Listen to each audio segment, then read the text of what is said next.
You're tuning into Black and White Sports on YouTube. The no-holds-barred truth on sports. The main event starts now. We are back. Rhodes, he's John Matrixx. This is Black and White Sports 2. Well, John, we've got a little news here. This has been coming down the pipeline for a while. Roger Goodell looks like he is about to get an extension, much to the chagrin of NFL fans. What do you think about that? Well, we knew that this was actually going to be coming down the pipe. This is not surprising. The league has made a whole bunch of money, and as long as they actually are making money, the owners they're not going to change anything. Even though I think Goodell, not as bad as Adam Silver, but he ain't good either, man. He's not far. He's not far from Adam Silver. And look, I think one could contend that while the numbers have gone up under Roger Goodell, let's be real. With the rise in revenue contracts for television, I think anybody would have made this league a lot of money in that same time span. Yeah, no doubt about it. Okay? I don't think that's a reflection of Goodell. And he's certainly no Paul Tagliabue whatsoever. No. I think it's more the power of the Shield. The amount of money that these teams are selling for, the Commanders, Redskins just sold for what? $6 billion? Yeah, 6. Just imagine what the Cowboys would go for. $10 to $12 billion. 10 to 12, easily. Yeah. And that has nothing to do with Goodell. Not a thing. And in fact, Goodell continues to push these things that are, and when we get to this article, the fans hate Goodell, and it's pretty obvious, and it's because he gets booed at the draft every year. Well, it's things like neutral site championship games that he's proposing. No fan wants to see that. No, we don't want to see cold weather teams playing a dome in Atlanta. You know, that's what a that was almost a disaster. In the AFC Championship. It was that close to being a disaster. One of the biggest black eyes in the history of football if that would have actually went down. Yeah. And now you have Thursday night flex scheduling. Don't like it. No. I mean, 8 owners voted against it. Goodell wants it to go through. You got Jerry Jones that has blatantly just come out and said, it's only 7% of fans that are affected in this. That's a terrible look, by the way. Let me touch on Jerry Jones. Yeah. You know exactly why Jerry Jones actually voted for it. For one thing, the Cowboys already have one game guaranteed on Thursday night, and it's one of the biggest games of the season. It's Thanksgiving. Thanksgiving. The NFL is not going to flex the Cowboys to Thursday night purgatory. They're not going to do it, and Jerry Jones knows that.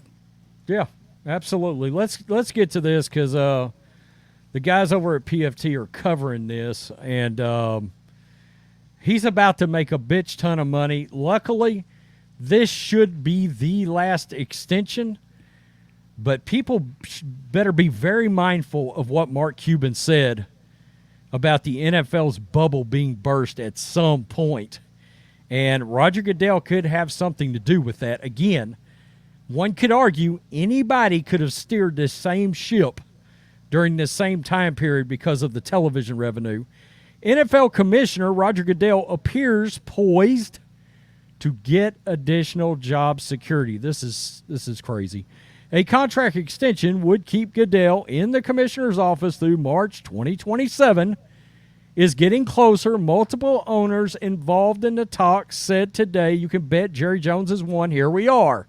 Colts owner Jim Irsay, Cowboys owner Jerry Jones, Falcons owner Arthur Blank all told reporters at today's league meeting that progress is being made on a contract extension for Goodell. Goodell himself said that a contract is not done, echoing comments he made last month. The 64-year-old Goodell has been the commissioner since September 1st, 2006, and the extension would give him more than 2 decades in the top job of the league office. His current contract runs through March 2024 if they don't get an extension. Let me say this about Goodell, man.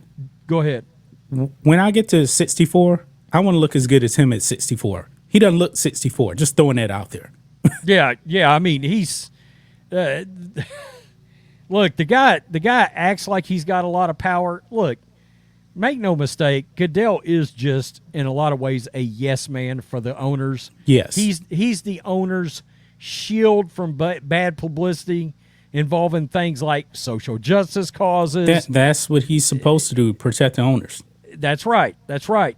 And, again, a lot of people could have done this job. Yeah. So on articles like this, we love on this channel to see what the response is, because PFT's got fans from all walks of life, and there's no real ideologies on here from one or the other overwhelmingly. But boy, the fans think this is a joke. They really do. This is more about the owners being too lazy to post the job and finding someone more qualified. And you'll see these overwhelming likes versus dislikes on here. Oh, how I miss you, Paul Tagliabue. Man, the game was so good when he ran the show. Tradition and integrity has all but died since Goodell has taken over. Every year, the NFL pushes the envelope of their stupidity. There just doesn't seem to be a floor at how far down they'll go. Flexing Thursdays and now this. That's 2 idiotic decisions in 2 days. What will they do by tomorrow? This guy replies, why put off something to tomorrow that you can screw up today? There you go for 3 idiots. So this is how the league dies, with thunderous applause. Ooh, little gladiator there. Fan. Oh, no, yeah, that's right. That's right. Is. That's right. Don't do it. Suicide. Wow. The man gets paid $64 million to shake a magic 8-ball and ask, do I choose making more money or do I do what is right? All signs point to yes. Wow. Clown. If his salary is anything more than $1, it's too much. Boo. They don't have a viable replacement for Goodell. They are stuck with, this is a big one, John, with massive gambling probes coming. There's no way the owners are going to let their fall guy go. No. That's interesting. They brought up something about the gambling. There's another inquiry into gambling in the NFL. Now, one thing about Goodell's, I did a video on it yesterday. Yeah. They're looking right now, investigating. People don't know if it's players, coaches, who it is yet, but we're going to find out soon. Yeah. One thing about Goodell's contract, somebody brought up the $64 million. Yes, he's made a whole bunch of money. A lot of that is really bonuses. What is his base? His base is probably like what, 5 million, 10 million, somewhere around there? Yeah, it's probably not going to be a lot as far as his actual base income goes. But he's guaranteed to probably end up making, I don't know, 70 million, maybe 80 million, as the revenue keeps coming in and growing. He's also benefited from something else during his tenure. The rise of fantasy football just happened to come along as his tenure was starting, and that helped explode the popularity of the NFL, and it sort of started pulling away from Major League Baseball, pulling away from the NBA. And again, some things happened that would have happened whether he had been the guy driving the ship or not. Right. And that's the thing to remember. I don't know that it's Goodell's active negotiation that really did any of this for the league. So let me ask you this. When it comes to having playoff games and regular season games like directly on Peacock, exclusively on Peacock, did Roger Goodell, was he the one that actually came up with that idea? But however, the owners had to vote on it, though. The owners had to vote on it, but he was absolutely a driving force in that, because he is trying to. What's happening is, I think we all know we're eventually going to streaming. We know that. We are. Okay. I'm already in that world right now. I am too, and there's no way of stopping it.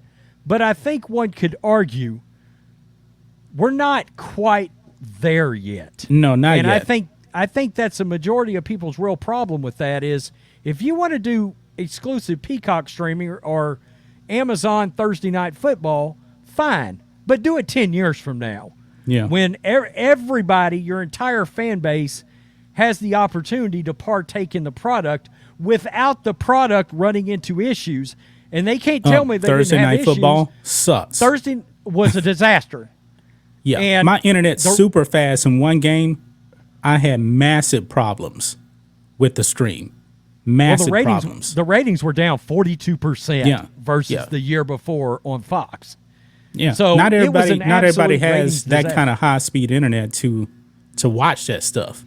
They're laying cable in my neighborhood right now. It's not even here.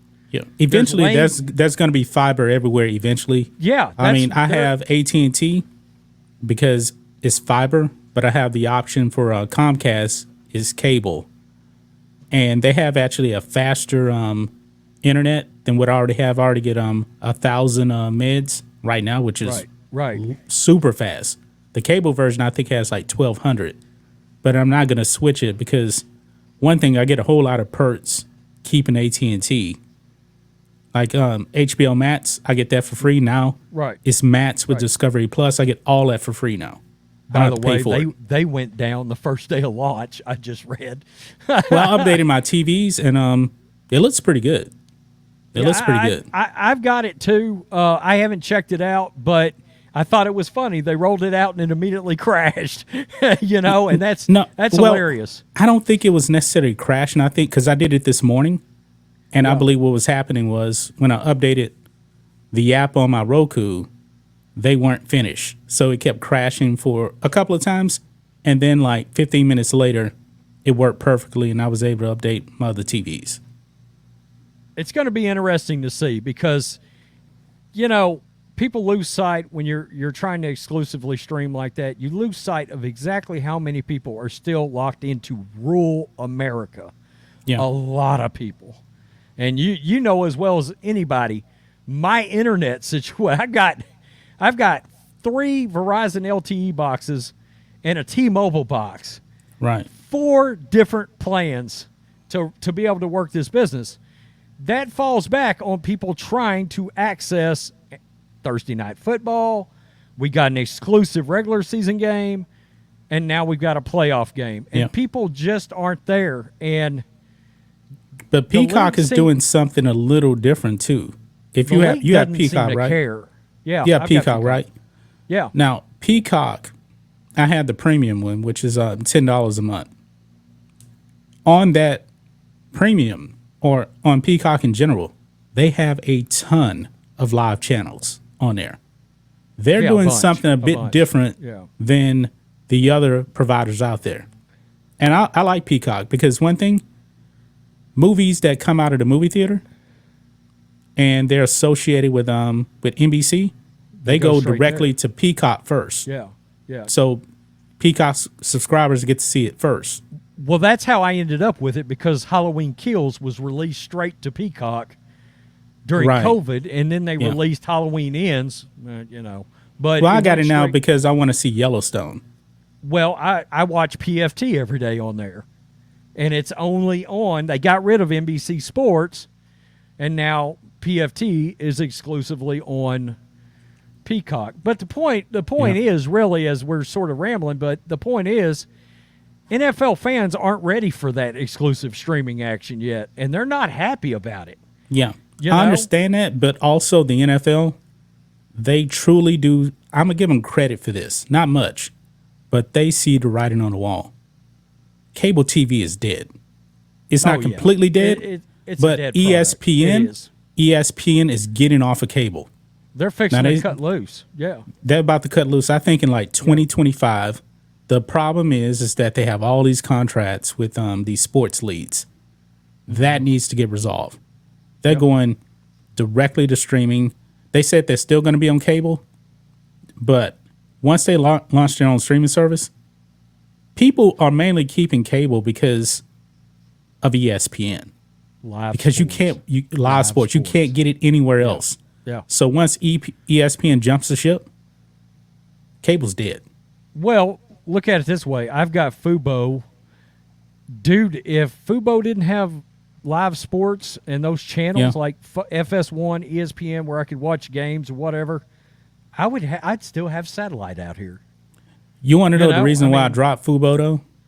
My bill jumped like $20. Yeah. The regional sports fee, It has went like up when I wanted to some, watch the Astros, it was like $15. And then we know ESPN and their channels are super expensive. That's like $10 to $15 $10 to right there. $12, something like So that. Yeah. essentially, I was paying like $35 for live sports Yeah. when I don't really need it like that. So I dropped it. Right. Now I have Plus, an it's antenna, not- have it- streaming. Plus, it's not football season, so Yeah, it's not football season. there's However, that. my antenna though, I can watch Monday Night Football on ABC on an Right. antenna. Right. No, that's true. Absolutely. Now I do have ESPN Plus. I don't know if they're going to stream it there or not. I don't know. If not, I have another access to actually watch it. I'm not going to talk about it on the stream. I'll tell you after. Okay, everybody, tell us what you think in the comments section. NFL fans not happy about Goodell getting an extension. Can't say I blame him, but he's the bulletproof vest for the owners that are not making great decisions right now either. So, always keep in mind, especially for you St. Louis fans, you got the Battle Hawks. It was Jerry Jones that was pushing Stan Kroenke to move to L.A. Jerry Jones. Just keep that in mind. Yep. Los not Goodell. Angeles. Jerry Jones. He wanted Los that Angeles. television market. Yeah. Yep. Okay. Tell us what you think. Peace. We're out. Till next time. There you go. Thanks for watching the show. Be sure to like, comment, and subscribe. Be sure to tune in next time on Black and White Sports.